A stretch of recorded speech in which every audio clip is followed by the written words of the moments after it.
Já conhecido de muitos alguns ditados populares como homem é tudo igual ou homem não presta, eu quero te dizer que essas declarações podem até ter uma estatística alta, mas elas estão longe de ser absolutas.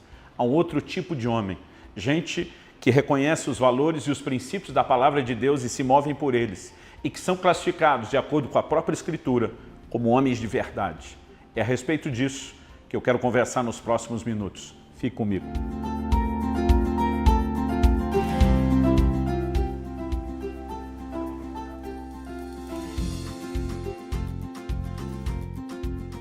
No livro de Êxodo, no capítulo 18 e no versículo 21, nós temos uma conversa entre Jetro, o sogro de Moisés, e o próprio Moisés, esse grande líder de Israel, um homem que Deus levantou e chacoalhou a sua geração. Num determinado momento, Jetro lhe dá um conselho muito específico sobre a forma de poder apacentar e cuidar de tanta gente.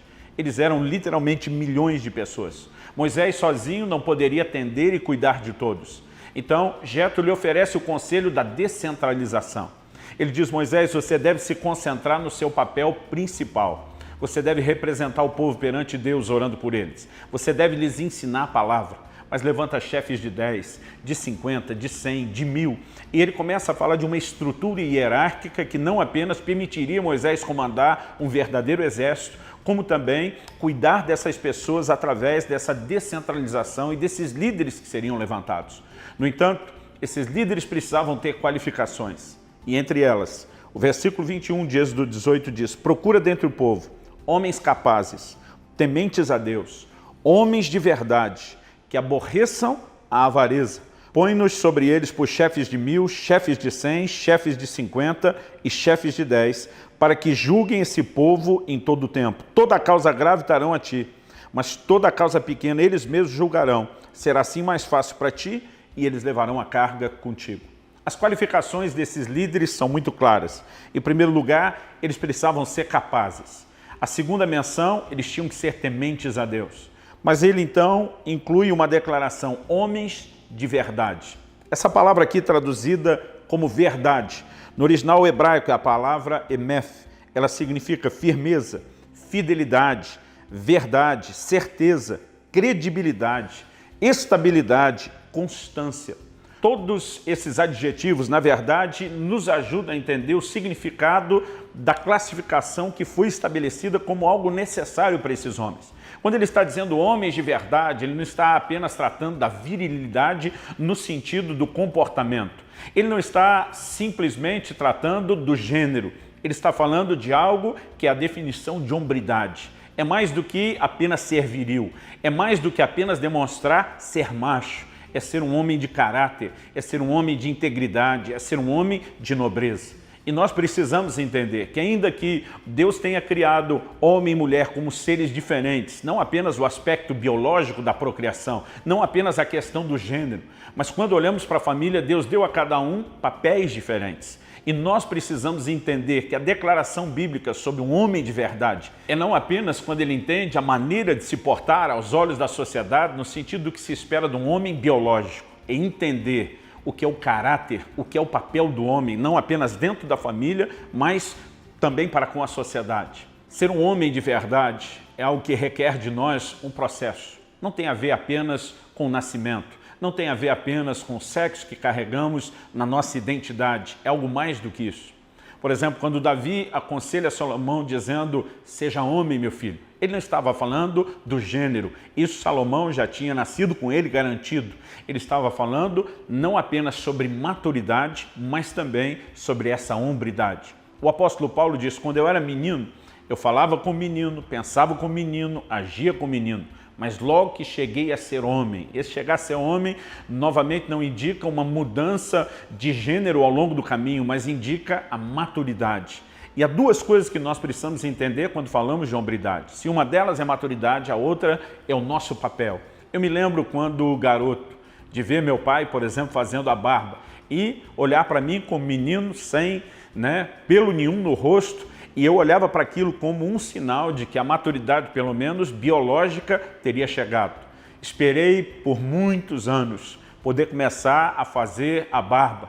E lembro de criando meu filho, né? Vê-lo ansiosamente olhando para o espelho, às vezes me acompanhando para um salão como esse. Fiz questão de gravar aqui por conta daquilo que estamos falando. As mulheres não têm dificuldade nenhuma de celebrar seu lado feminino, seja no manicure, seja no salão, seja no tipo de compra, da conversa com os amigos, mas muitas vezes os homens da atualidade, da geração atual, estão perdendo essa característica de celebrar todos os traços da sua masculinidade. Mas isso não poderia ser definido apenas como o lugar onde se come, o esporte que se pratica, o tipo de programa que se vê na televisão. Nós precisamos entender que celebrar vai muito além de entender esses aspectos naturais, na perspectiva bíblica, é encarnar, por assim dizer, o homem que Deus espera que nós sejamos, um homem de verdade, um homem de credibilidade, um homem de firmeza, um homem de confiança. Quando Deus criou o homem e o estabeleceu no jardim, Ele deu especificamente ao homem duas responsabilidades. A Bíblia diz que Deus o colocou no jardim para o lavrar e para o guardar. Vou deixar o lado guardar, que envolve o aspecto protetor do homem, fora da conversa de hoje, e vou me concentrar no lado lavrar, trabalhar, que fala do aspecto do homem como provedor. Eu sei que nós temos vivido mudanças na sociedade. Há mulheres que têm uma autonomia e eu acredito que isso é louvável. Elas têm condições de sustentarem a si e às vezes a própria casa. Estão crescendo no mercado de trabalho, no seu reconhecimento, no seu salário e a gente fica feliz que isso esteja acontecendo. Não queremos de forma alguma impedir o sucesso das mulheres, mas isso jamais deveria ser uma justificativa para que homens se tornassem omissos em relação à responsabilidade que Deus lhes deu. Se olhamos para a palavra de Deus, percebemos que antes mesmo de Deus criar uma esposa para o homem, Deus lhe deu primeiro trabalho. E essa tem sido sempre a ordem bíblica. O livro de Provérbios nos faz a mesma declaração. No capítulo 24, no verso 27, nós lemos: cuida dos teus negócios lá de fora, apronta a tua lavoura no campo e depois edifica a tua casa. Edificar a casa aqui não é construir o lugar da habitação física, fala a respeito de constituir família. Deus está de novo dizendo ao homem, antes de se casar, antes de formar a sua família, garanta o cuidado dos teus negócios e da tua lavoura, do teu próprio sustento. Eu olho hoje em dia para uma garotada que está empolgada em casar e formar família, sonhando alto com essas coisas, mas fazendo muito pouco a respeito da sua profissionalização, entendendo muito pouco a respeito da sua responsabilidade. Para ser um homem de verdade na perspectiva bíblica, não é apenas a virilidade que você aparenta, não é se você é alguém rude ou fala grosso, não é se você tem a barba grande ou não. O homem de verdade é quando você entende o lugar onde Deus te estabeleceu e como você deve funcionar. Isso começa por entender o nosso papel como provedor, de saber que temos que cuidar da nossa família e temos que nos doar por ela. Aliás, a Bíblia diz, se alguém não cuida dos seus, negou a fé, e é pior do que o incrédulo. E o cuidado ali é sustento material. Homem nenhum deveria negligenciar o sustento da sua casa. Homem nenhum deveria deixar de se doar pela sua família. E essas características estão simplesmente sumindo. Agora, um homem de verdade, ele entende que é o cabeça do lar. Ele entende que Deus o estabeleceu numa posição de governo. Agora, isso não significa que ele confunde autoridade com autoritarismo. São coisas completamente diferentes. O apóstolo Pedro, escrevendo aos presbíteros, que eram os responsáveis pelo governo da igreja, diz que eles não deveriam ser dominadores do povo. Ou seja, você governa servindo, não dominando. O governo da casa não é diferente. Quando alguém tem que levantar a voz e gritar, quem manda aqui sou eu, é porque provavelmente já perdeu a sua autoridade. Sua autoridade, ela jamais deveria se expressar pelo volume da sua voz, mas por você ser aquele que mais luta pela família, o que mais está disposto a servir. Por exemplo, a mesma Bíblia que ensina a mulher ser submissa ao homem porque ele está numa posição de autoridade, ensina o homem a honrar a sua esposa como vaso mais frágil. Nós precisamos entender que o homem de verdade entende a forma correta de tratar a sua esposa. A palavra de Deus nos mostra que Jesus é o espelho, que a forma como ele amou e se doou à igreja é exatamente essa como nós devemos tratar as nossas esposas. Virilidade não tem absolutamente nada a ver com grosseria, são coisas distintas. Colossenses 3,19 diz, maridos, não trateis as vossas esposas com aspereza. Ser homem de verdade não é o tom de voz, nem a maneira como você fala com ela. É o quanto você a ama, é o quanto você a honra, é o quanto você luta pelo sustento dela e dos seus filhos, é o quanto você se doa. É, antes de mais nada, ser um exemplo. Quando a Bíblia fala do homem como cabeça, está falando dele como líder. Interessante que alguns homens querem ser o líder da sua própria casa só no sentido natural. Mas na hora de buscar a Deus, Eles praticamente terceirizam isso para suas esposas. Ler a Bíblia, orar, é coisa de mulher. Buscar a Deus, estar na igreja, é coisa talvez para os filhos. E se você quer de fato ser esse homem de verdade, você tem que entender que ser a cabeça é liderar. E liderar é o que nós fazemos pelo exemplo.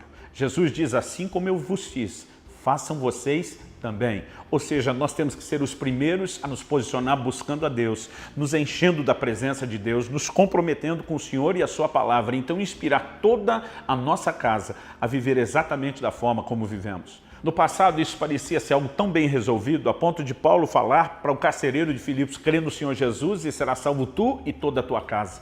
Normalmente, quando um homem se posicionava em Deus, ele sabia que usaria o seu poder de influência, a sua autoridade, o seu poder de governabilidade na casa para trazer toda a casa praticando a mesma fé. Hoje em dia nós temos homens que querem a salvação da sua mulher e dos seus filhos, mas fazem pouco pela sua própria fé e inspiram muito pouco a próxima geração porque não se dedicam ao Senhor como deveriam.